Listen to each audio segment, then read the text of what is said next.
Welcome to WTF Media. If you love crazy, unbelievable stories, make sure to subscribe and hit the bell so you don't miss out. Let's jump right into today's story. I don't know, maybe I should have seen it coming. I knew my wife had been spending a lot of time with her friend Audrey. I wasn't crazy about that. Audrey was divorced and lived a pretty wild life as far as I was concerned. She was constantly changing boyfriends. I couldn't keep up with them. But then I had no reason to try. I really didn't like her. Even so, I never tried to come between her and my wife, Linda. Looking back, maybe that was a mistake. I don't know. All I do know is that she was instrumental in convincing my wife to rip my heart out. Linda and I had been married for 17 years. We had a 15-year-old daughter, Tanya. Our son, Clay, was 2 years younger. We lived, as I guess, most suburban families do. Linda worked in a doctor's office, and I was pretty successful at selling computer software. We had a nice home, 2 nice cars, and a wonderful family life, at least as far as I was concerned. The first indication I had that Linda didn't exactly share my utopian view of things was when I came home one Friday night to see her and Audrey sitting at the kitchen table. Audrey looked as smug as ever, but I thought Linda looked a little worried. It didn't take a genius to figure out something was up. "Hi, darling," Linda said, while standing to give me a kiss. "Hi, honey," I responded, putting my briefcase down and wrapping my arms around my lovely wife. After we kissed, I glanced at Audrey and greeted her with a simple hi. "I'm going to run upstairs and change," I said, reaching down for my attache. "Okay, darling. Would you like a cup of coffee?" She seemed to be searching for words. "Audrey and I have something we'd like to talk to you about when you come back down." "What?" I asked, figuring there was no time like the present. "Well, why don't you go up and change, honey? I'll get your coffee and we'll talk when you come back down, okay?" I looked into her eyes for some sign of what it was all about. She was definitely anxious about something. I felt a tinge of fear go through my body as I glanced over and saw the smirk on Audrey's face. Whatever the two were cooking up, I was sure I wasn't going to like it. My brain went into overdrive as I climbed the stairs.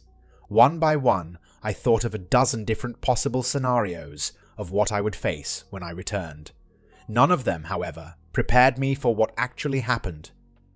It took me only a few minutes to change from my suit and tie into a pair of casual slacks and a polo shirt.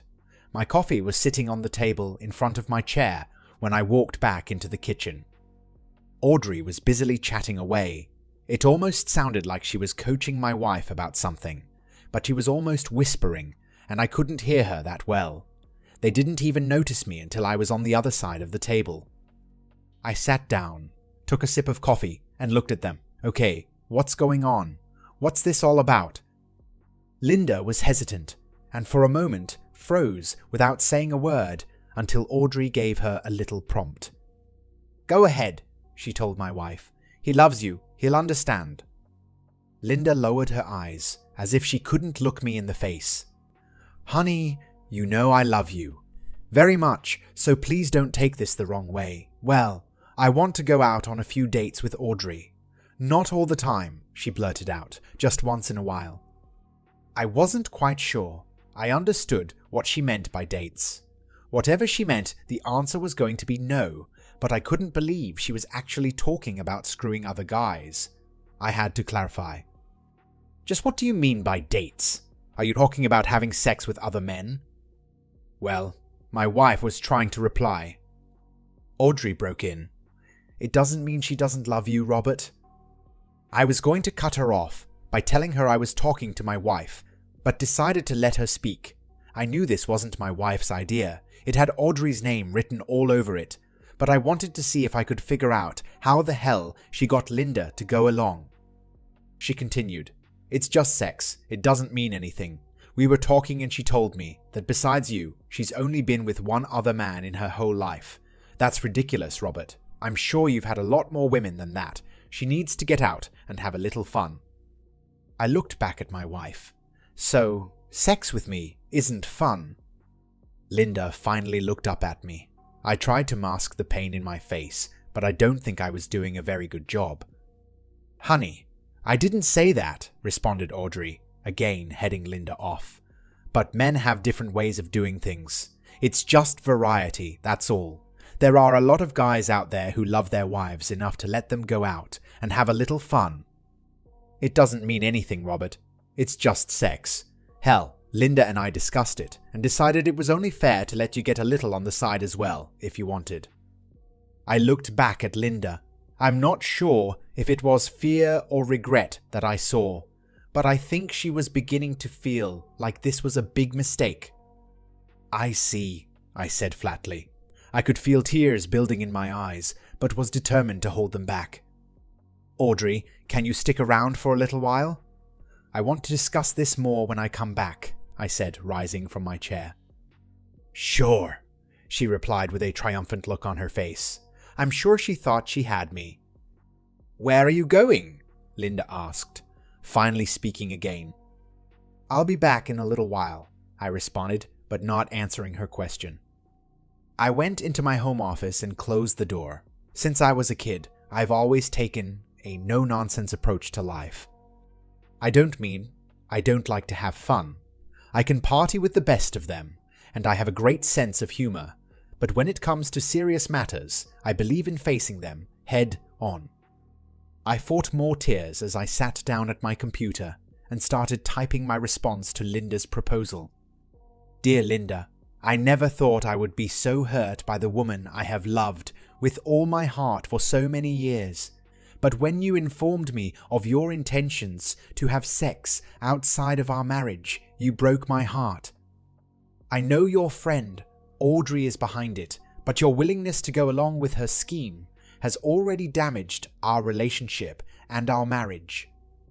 Just to be absolutely clear as to my position concerning your intended infidelity, I categorically state that I will consider any sexual relations of any kind with a male or female as a betrayal and a violation of our wedding vows. To further clarify, sexual relations include any oral or physical stimulation in a sexual manner, either given or received. Should you disregard my feelings in this matter and continue with your adulterous quest, here's what will happen. 1. On Monday morning, I will immediately file for divorce. 2. I will contact our parents and everyone we know to inform them of our impending divorce and explain exactly why I took the action I did. 3. I will sit down with the children and explain the reasons we are divorcing. 4. Until our divorce is final, I will leave no stone unturned until I uncover the names of anyone you date. If they are married, I will inform their wives. I will inform their wives. I will have no mercy and no sympathy for them or their families. Make sure they know this before you put them and their families in jeopardy. 5. Once the divorce process has started, there will be no turning back. We will always be connected through our children, but I will break off all emotional ties with you and start rebuilding my life without you in it. My dear, you have a choice to make. Above are the consequences should you make good on your threat to have sex with other men. However, should you decide you would rather continue in this marriage, there will be conditions. As I have already stated, revealing your intentions for having extramarital sex has hurt me more than I ever thought I could be hurt. At this point, I don't know if I can forgive you or if the damage to our marriage can be repaired, but I am willing to try, providing you accept my terms. They are 1. Immediately cut all ties with Audrey. Never again be in contact with her for any purpose. 2. Until I decide differently, you will move your belongings into the spare bedroom and sleep there. 3. You will make an appointment with your doctor and be tested for sexually transmitted diseases. I will not even consider having sex with you until I know for sure you are safe.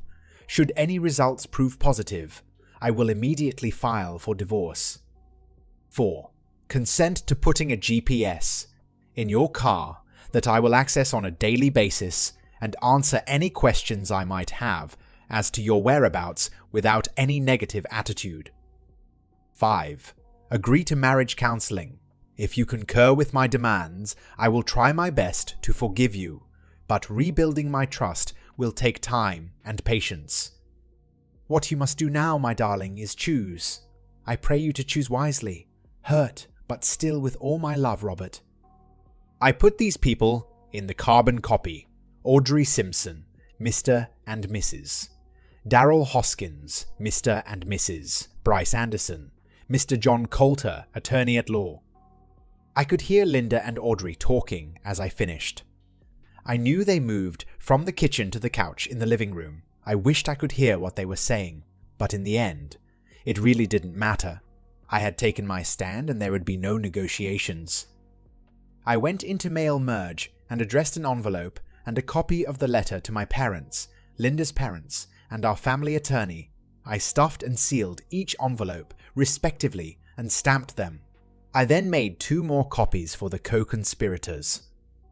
I saw them both turn their heads in my direction when they heard me exit my office. "I'll be right back," I said, heading for the front door. "I have something for the mailbox." "Mailbox?" my wife questioned. I was out the door before she could complete what she was saying. I walked to the corner and mailed all 3 copies of my deposition. A few minutes later, I was back. I approached both women, sitting on my couch, and handed them each a copy of my statement. "What's this?" Linda queried. "Have you considered what we talked about?" "Yes, I have," I countered. "You hold in your hand my thoughts on the subject. I wanted to spell them out in black and white to make sure there are no misunderstandings." They both tentatively started to unfold their paper. I carefully watched Linda's face as she read. Tears immediately flooded her eyes. "You bastard!" screamed Audrey. "What kind of a prick are you? Come on, Linda," she said, taking my wife by the hand. "Shut up!" my wife yelled, jerking her hand from Audrey's grip. "He's my husband and I love him. Nobody, including you, is going to call him names in my presence." The look of shock on Audrey's face was priceless. "Out!" my wife continued. "I want you out of my house and out of my life. I don't ever want to see or hear from you again." Linda stood and lifted Audrey up by the arm. "This is goodbye, Audrey," she said, escorting her former friend to the door. "I mean it. I listened to you, and now my marriage is in trouble. Stay away from me," were her last words, before slamming the door in Audrey's face. She turned toward me, with tears rolling down her cheeks. "I'm so sorry. I didn't mean to hurt you. Yes, I accept your demands and anything else you say." "I swear, Robert, I haven't done anything, but I'll be glad to get tested for sexually transmitted diseases. Just please tell me that eventually you'll forgive me.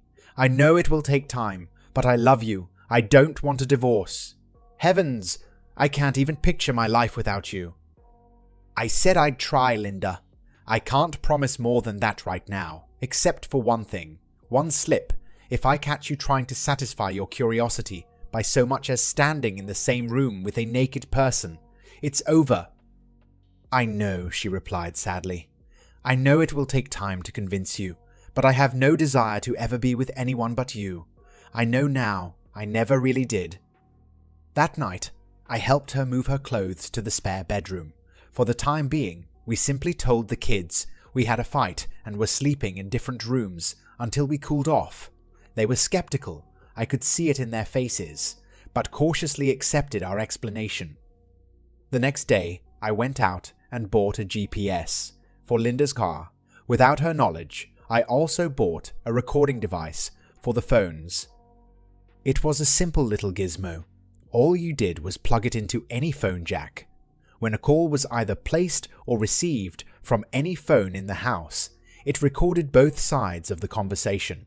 When the connection was broken, the recorder stopped. I set it up in my office and hid the unit behind the filing cabinet, just in case. Sunday, I equipped Linda's car with the GPS and downloaded the software to my laptop. I was hopeful, but not assured of our future together. Linda's job required her to work only 4 days a week. She got Saturday, Sunday, and Mondays off. Needless to say, I kept my eye on that GPS signal all day at work on Monday. She went to the grocery store at about 10 o'clock. Other than that, the car never left the drive. I was still very apprehensive and anxious to review the phone tap. When I got home that night, the kids were doing their homework at the kitchen table while Linda was cooking dinner. "Hi, honey," she said, rushing over to give me a kiss. I saw the disappointment in her eyes when I turned my cheek to her. "Can we talk later tonight when the kids are in bed?" she quietly asked. Again, my heart started to beat like a drum. "Yeah," I answered, already feeling my anxiety. After supper, I spent some time with the kids, then announced that I had some work to do and retired to my office, closing the door behind me. I plugged a set of headphones into the recorder to make sure no one but me could hear it. For a moment, my heart sank when I heard the first call. It was from Audrey. "Hello," my wife answered on the second ring. "Hey girlfriend, is he at work? Can you talk?" "Audrey, was I not clear the other day? I don't want to talk to you. You are no longer my friend. Get that through your head." "Oh, come on, Linda. Who knew Robert would take it like that?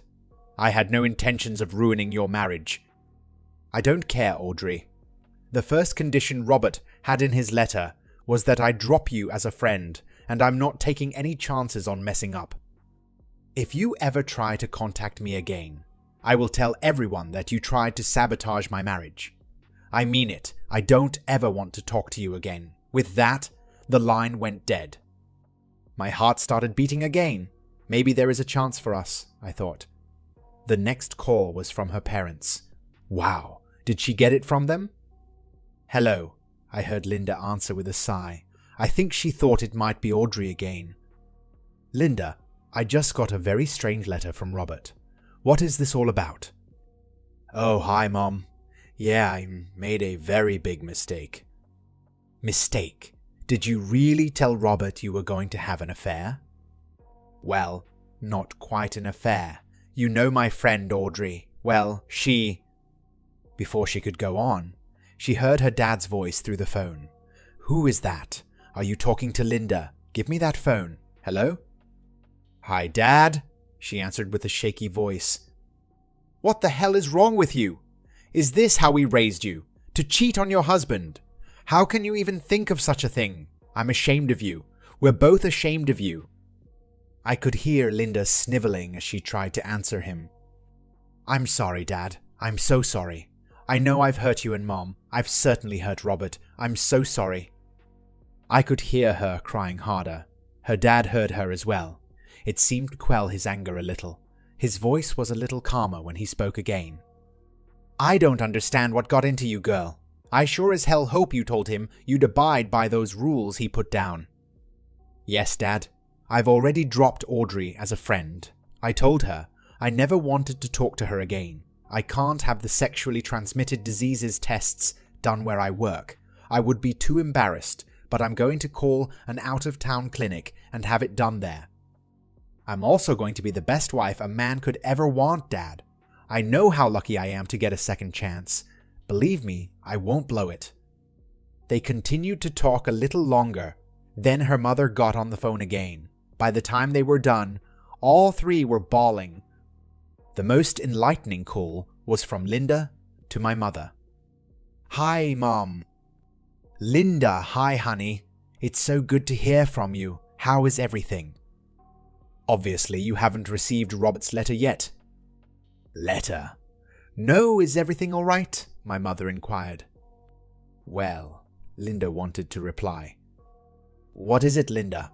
What's wrong? Are the children okay? Did something happen to Robert?" I could hear the panic in Mom's voice. "No, Mom. The kids are fine. Robert's fine. Well, I did something really stupid and it's hurt our marriage. Robert's threatened to divorce me and..." "Divorce? What did you do?" my mom inquired. "I told him I wanted to date other men," she told my mom.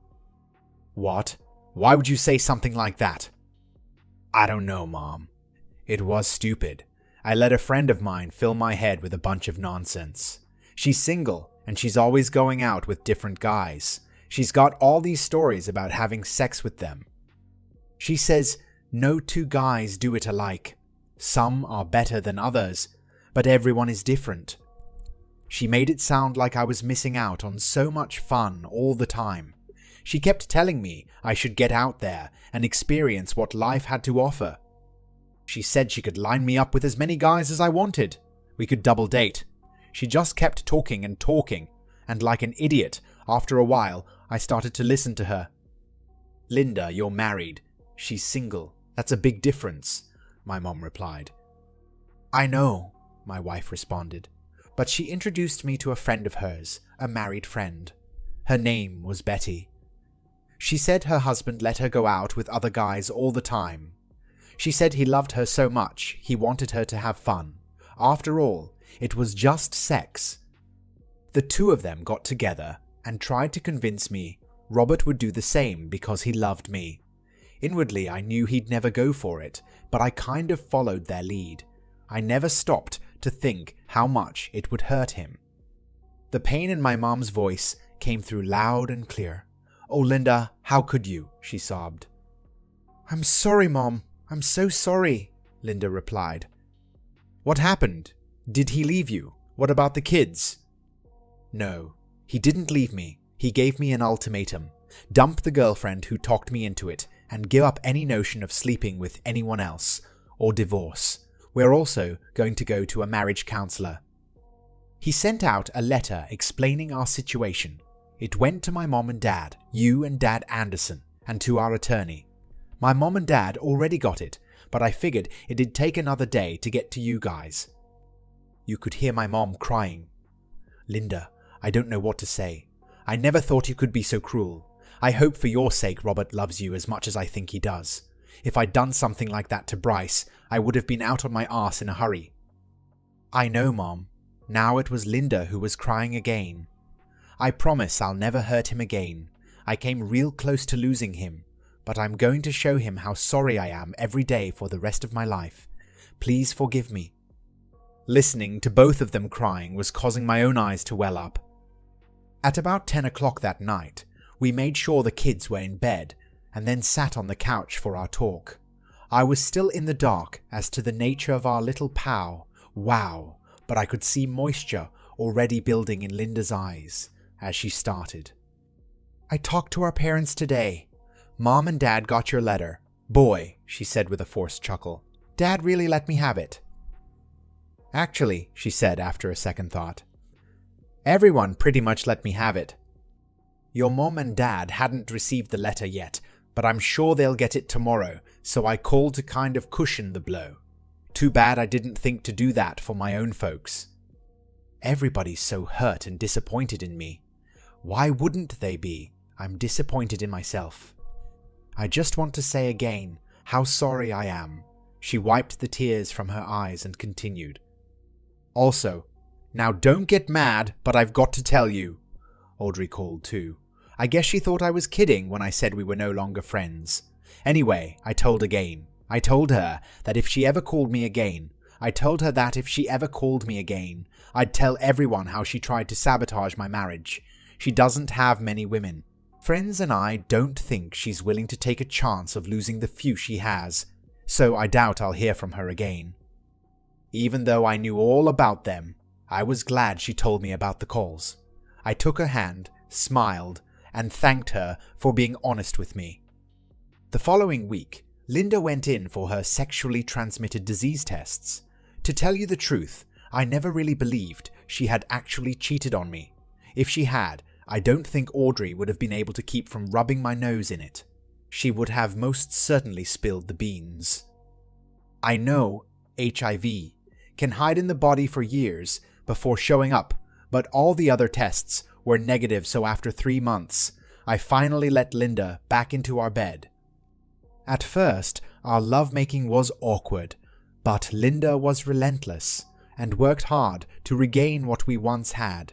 Even after things finally got back to normal, she would do whatever I wanted and do it with enthusiasm. I think our lovemaking is better today than it ever was. The marriage counseling sessions helped as well. Audrey and her friend really did a job on my wife. Our therapist made her go over every conversation again and again, even that Betty's husband got into the act. From what she said, he did his best to convince her that he let his wife play around because he loved her so much. He told Linda that any man who truly loved his wife should be able to put his jealousy aside to make her happy. I really think he was hoping to get into her pants himself somewhere down the line. One of these days, I'm going to have to look that asshole up and personally express my feelings for his assistance in seducing my wife. Between the three of them, they really poured it on thick. It's been over a year since that ill-fated day, and although I've never had the slightest cause for suspicion since then, I still monitor Linda's whereabouts with the GPS once in a while. I also check her phone calls every so often. Once that seed of distrust has been planted, it's hard to let it go. Next month, we're going to celebrate her mom and dad's 50th wedding anniversary. Looking back at what we went through and where we are today, I'm pretty confident that in 31 years and 3 months, we'll be doing the same. That's the end of this story. If you found it engaging, please give it a thumbs up and don't forget to subscribe for more content like this. I've tried out a new style, so if you liked it, let me know in the comments. Your support and feedback mean the world to me. Thanks for watching.